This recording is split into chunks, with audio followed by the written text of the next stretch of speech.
السلام علیکم ورحمۃ اللہ وبرکاتہ۔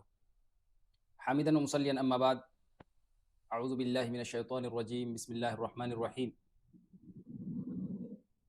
یا ایہا الذین آمنوا اجتنبوا کثیرا من الظن ان بعض الظن اثم ولا تجسسوا ولا یغتب بعضکم بعضا ایحب احدکم ان یأکل لحم اخیہ میتا فکرہتموہ۔ محترم ناظرین، گزشتہ درس میں ہم نے آپ کے سامنے اس آیت کریمہ کے سورہ حجرات آیت نمبر 12 کے اس آیت کریمہ میں تین اہم بات اللہ رب العالمین نے ذکر کیا جو معاشرے کے اصلاح اور اس میں بہتری کیسے لائی جائے اور معاشرے میں بگاڑ کیسے آ جاتا ہے۔ تین اہم بات اللہ رب العالمین نے اس آیت کریمہ کے اندر بیان فرمایا ہے۔ پہلا ہے بدزنی، دوسرا ہے تجسس اور تیسرا ہے غیبت۔ دو پر ہم بات کر چکے ہیں اور ایک تیسرا ہے غیبت۔ اللہ تعالیٰ فرماتا ہے وَلَا يَغْتَبْ بَعْضُكُمْ بَعْضًا، کہ تم آپس میں ایک دوسرے کی غیبت نہ کرو۔ غیبت کیا ہے؟ اگر ہم حدیث کی روشنی میں دیکھیں، اللہ کے نبی صلی اللہ علیہ وسلم صحیح مسلم کی ایک روایت میں فرماتے ہیں اَتَدْرُونَ مَا الْغِیبَةُ، صحابہ کرام کے موجودگی میں آپ بیٹھے ہوئے ہیں اور نبی صحابہ کرام کو سمجھانے کے لیے کبھی کبھار خود سے سوال بھی کرتے تھے، اور یہ آپ کی تربیت کا بہترین انداز تھا۔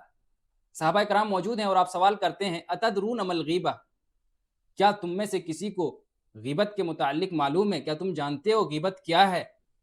قالوا اللہ ورسولہ اعلم، صحابہ کرام بھی ویسے ہی جانثار ہیں، ان کا جواب ہوتا ہے کہ اللہ اور اس کے رسول زیادہ جانتے ہیں۔ قال، آپ نے فرمایا ذکرک اخاک مما یکرہ، کہ اپنے بھائی کی ان باتوں کا ذکر کرنا جو وہ ناپسند کرتا۔ قیل، آپ سے کہا گیا ارأیت ان کان فیہ ما اقول، اے اللہ کے نبی آپ کی کیا رائے ہے کہ اگر اس بندے کے اندر یا اس بھائی کے اندر وہ بات موجود ہو جو ہم کہہ رہے ہیں؟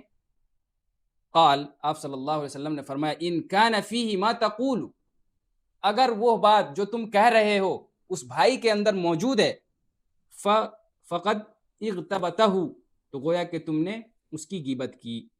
وَإِن لَمْ يَكُنْ فِيهِ، اگر اس بھائی کے اندر وہ بات نہیں ہے جو تم کہہ رہے ہو، فقد بہتہ، تو گویا کہ تم اس کے اوپر الزام لگا رہے ہو، الزام تراشی کر رہے ہو۔ واضح ہو گیا حدیث سے کہ غیبت کیا ہے۔ اور قرآن مجید کی سورہ حجرات میں اللہ رب العالمین جہاں غیبت کرنے سے منع کرتا ہے، اسی کے اندر اس کی کراہت کو بھی بیان کرتا ہے، اس کی ناپسندیدگی اور اس کی وعید کو بھی بیان کرتا ہے۔ اللہ کہتا ہے ایحب احدکم ان یأکل لحم اخیہ، کیا تم میں سے کوئی شخص یہ پسند کرتا ہے کہ وہ اپنے مردہ بھائی کا گوشت کھائے؟ فکرہتموہ، اللہ خود کہہ رہا ہے وہ تمہیں ناپسندیدہ ہوگی۔ فکرہتموہ، تم اس سے کراہت محسوس کرو گے۔ تو اللہ کہتا ہے کہ تم اللہ سے ڈرو اور اس سے توبہ کرو، اللہ رب العالمین توبہ کو قبول کرنے والا ہے۔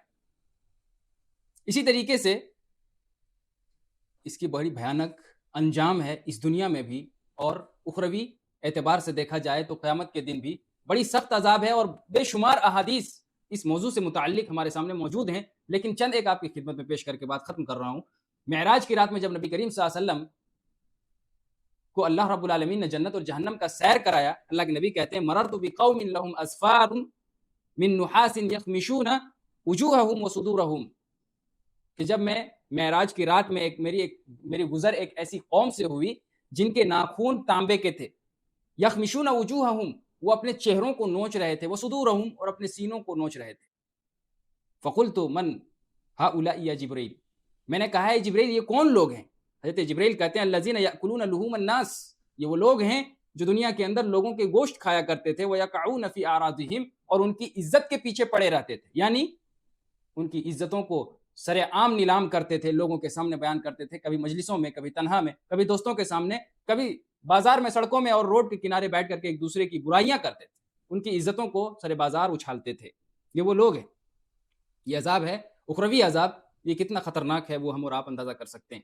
اسی طریقے سے دنیاوی عذاب کے اعتبار سے اگر دیکھا جائے، اللہ کے نبی کہتے ہیں، اللہ کے نبی کا گزر ایک مرتبہ کسی قبرستان سے ہوا، آپ نے فرمایا ان دو قبر والوں کو عذاب ہو رہا ہے۔ صحابہ کرام نے پوچھا تو اللہ کے نبی صلی اللہ علیہ وسلم نے فرمایا ان میں سے ایک کو پیشاب کے چھینٹے سے نہ بچنے کی وجہ سے عذاب ہو رہا ہے، اور دوسرا وہ شخص جس کے قبر میں عذاب ہو رہا ہے وہ لوگوں کی غیبتیں کھایا کرتا تھا، یعنی لوگوں کے اندر فساد ڈالنے کے لیے اس کی بات اس تک اور اس کی بات اس تک پہنچایا کرتا تھا۔ اس طرح کی سزائیں دنیا میں بھی ملے گی اور آخرت میں بھی ملے گی۔ اس اہم موضوع میں خصوصی طور پر ہمیں اور آپ کو غور طلب بات یہ ہے کہ جہاں غیبت سے منع کیا گیا ہے، چند ایسے مواقع ہیں، چند ایسے گھڑی ہے جس میں اجازت ہے، اسلام ہمیں اور آپ کو اجازت دیتی ہے کہ ہم ان موقع پر کسی کی غیبت کر سکتے ہیں۔ کہاں؟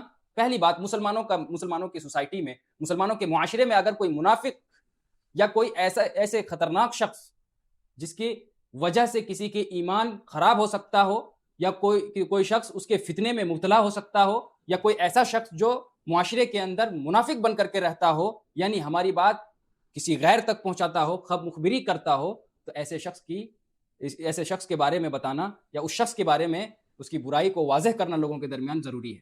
اسی طریقے سے اللہ کے نبی صلی اللہ علیہ وسلم نے ایک اور موقع پر یہ اجازت دیا ہے۔ کب؟